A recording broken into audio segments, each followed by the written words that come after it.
এখন আমি রয়েছি আমার বন্ধুর বাড়ি। তো বন্ধুর দিদির বিয়ে। তো সেখানে তোমরা অলরেডি মেহেন্দির ভিডিও দেখেছো এবং তারপরে বন্ধুর বাড়িতে ছিলাম, বুঝতেই পেরেছো। সকালে ভোর ৫টায় আমি ফার্স্ট টাইম, আমি লাইফে ফার্স্ট টাইম মানে বিয়ের দিন সকালে যে দধিমঙ্গলের অনুষ্ঠান হয় সেটা আমি দেখতে পারলাম।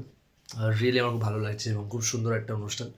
এবং সেই মোমেন্টে দাঁড়িয়ে দিদিভাই আমাকেও মানে তোমরা দেখলে যে আমার বন্ধু দেবাশিস, মানে আমার বন্ধুর দিদির বিয়ে।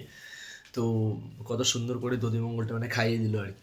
তারপরে দিদিভাই আমাকেও খাইয়ে দিয়েছে।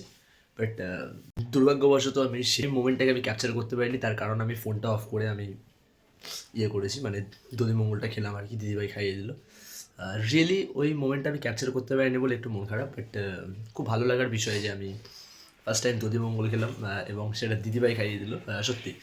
এবং এই ভিডিওটার মধ্যে তোমরা কন্টিনিউ দেখো, এটা অনেকটা বড় ভিডিও, তোমরা বুঝতে পেরেছো, ডিউরেশনটা ফার্স্টে দেখেছো বিয়ের ভিডিওটা টোটালটা, ঠিক আছে? তো খুব ভালোভাবে যেভাবে তোমরা নদিয়াতে বান্ধবীর বিয়েটাকে এনজয় করেছো এবং আমাকে এখনও অনেকে তোমরা বলো কি ভাই ভিডিওটা সেরা হয়েছিল, এই ভিডিওটা তার থেকেও সেরা হবে, এটুকু আমি তোমাদেরকে কথা দিলাম।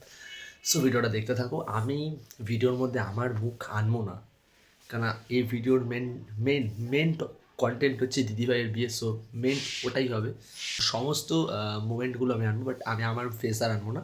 তোমরা কন্টিনিউ দেখতে থাকো, ঠিক আছে? চলো।